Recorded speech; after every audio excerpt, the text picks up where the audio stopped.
This is Robert Syvret of Syvret Music, and this is the drum programming tutorial how-to. So now we're going on to the verse, and we'll listen to this real quick.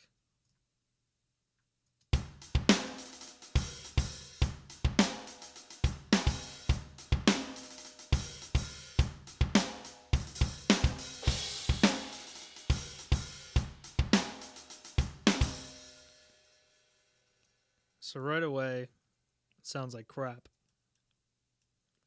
That's also because I'm not a drummer and my keyboard playing skills are not on par. So for this portion, we will focus on the hi-hat first. Now we have this 16th note, or no, 32nd note hi-hat lick that we got going on, just as we had in the intro fill. So we will be doing the same thing, but before I get ahead of myself, we will be first making sure everything's down at an appropriate level, and then taking the crashes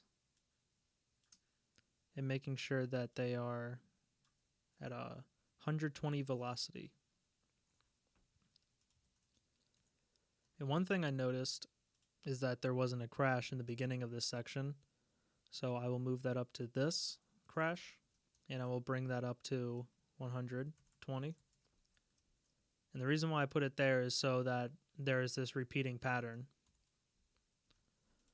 Alright, so sometimes when you get to drum programming and you add a cymbal in certain spots and then a hi-hat part comes in or a ride, you'll sometimes have a high velocity for that next part that comes in after the crash. And if you have it at too high of a velocity, sometimes it can sound unnatural that someone can go from a cymbal hit down to their hi-hat in that quickly of an interval. So what I like to do is I like to make these notes a lot softer coming after the crash. Just add to that realism. I still want to make sure that it's still there, but I don't want it to be so loud that it sounds not human. And also, never have this. It's cool when you're drum programming and you're going through and you're recording each part by itself, like I usually do. I usually start with kick and snare and then hi-hat, and then I go through and I do the crash cymbals.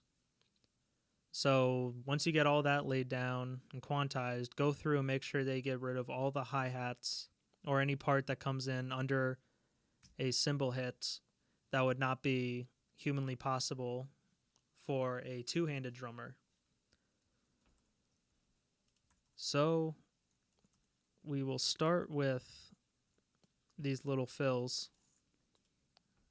This one starts at a good velocity, so we will bring these guys down. This guy will come down just a little bit more too, and this guy will come up a little bit.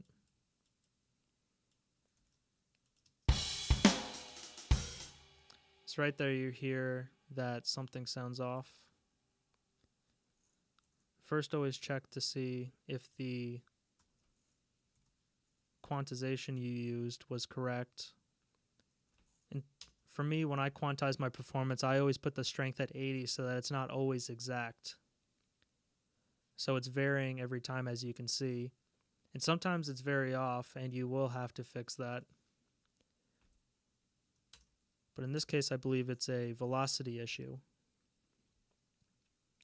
So we'll bring this note up.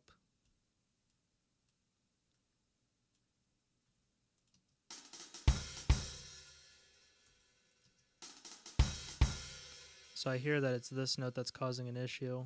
So I'll bring this up again. Alright, now that sounds better. And now I'll just slightly edit that. Bring this down a little bit. And there's two ways to approach a closing hi-hat. I have this first, which is the closed hi-hat sample. This is the clamp, and this is an open. I've got a few more samples up here, which is varying on the close to open and the in-between there, so that's good for different portions. But for this, I'm just sticking to simply closed and open. But when you're doing the clamped hit hi-hat sound, sometimes it sounds good on the actual clamped note. But in this instance, I wanted to be a little bit more dramatic. And you can hear how there's a little note hit there, but when it comes to the mix, it's not that noticeable that you will hear that. But it still sounds good either way, so it's kind of up to personal taste. And so as we move on, we see more notes that are kind of similar, so I'm just going to randomize them. I'm going to skip this one for now and come back to that. So now we have a 16th note run. I'm going to switch my grid back to 16th notes. And in this instance, what I do is very simple. I just bring these guys down every other one and then randomize these.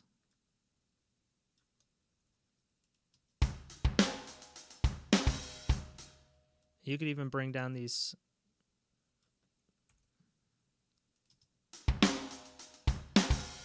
So that sounds a lot better than when they were all the same again, and you could even randomize these some more.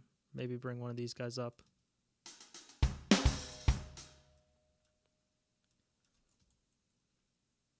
Okay, and then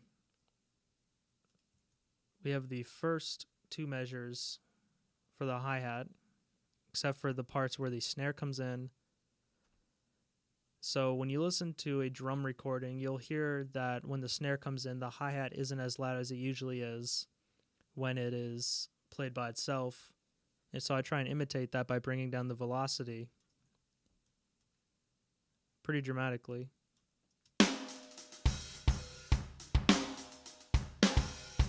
So that might be too much, but then I'll bring it back up a little bit again.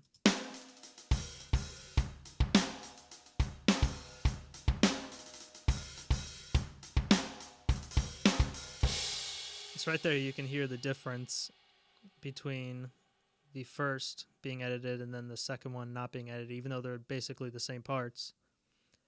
And so from there, I'm going to move on to the snare. I'm just going to do what I did in the first part, which is bring down the velocity randomly on each one, a little bit more here, and then maybe sometimes I'll keep some of them the same.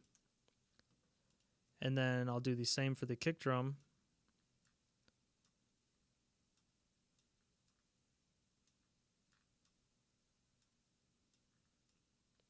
This one you don't really have to worry too much how specific you're getting with it. So basically we'll have this now.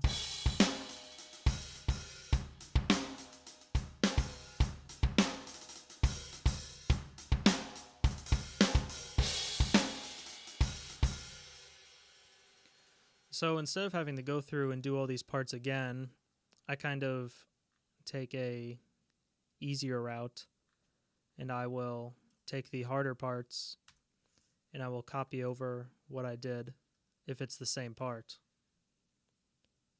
just so the editing stays the same.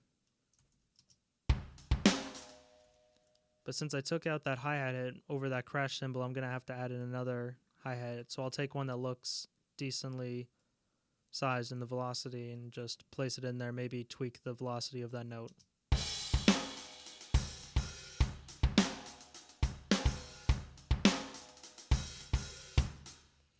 Alright, and then we get to this part which is different, so that's why I didn't copy in that second measure.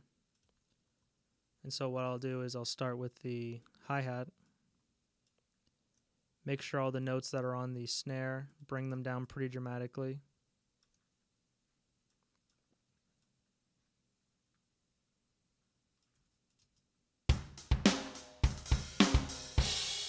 Now we got one of these fills again, so bring these down some more.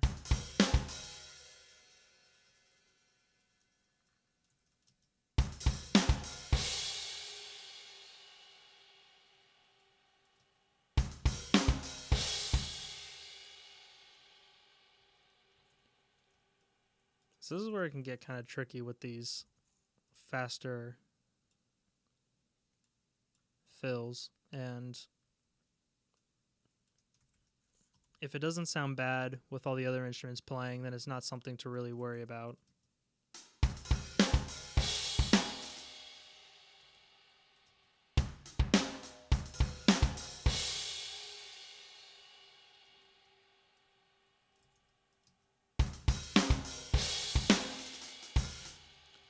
So I'm just moving that over to the and on the beat so that it just makes more sense, and then the kick and the hi-hat hit are on the same syncopation.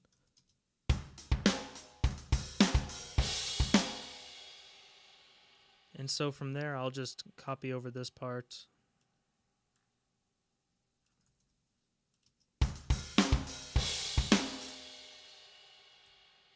Then bring down that snare hit and bring down this part. So I actually noticed that this is not too realistic of a fill to play. So I'll get rid of that note, and I'll bring up this note. But maybe what I'll do, because he came out of that fill, is I'll put that here. Adjust the velocity some more.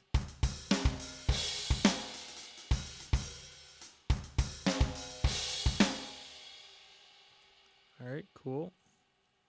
And then I'll look for some spare kick drums that are maybe a little bit too loud and not varying enough. Then we've got the first half of that verse. So what I'll do, again, is copy it over, because if you write a lot of songs a day like I do, it's always good to be quick but still sound good. So if you have one part down really well, there's no sense in having to redo it all over again, unless you really want to get into the nitty-gritty of having a very dynamic performance. In this case, I'll just copy that over. And I didn't copy the crash because I had these two crash cymbal hits right here. So then what we get for the verse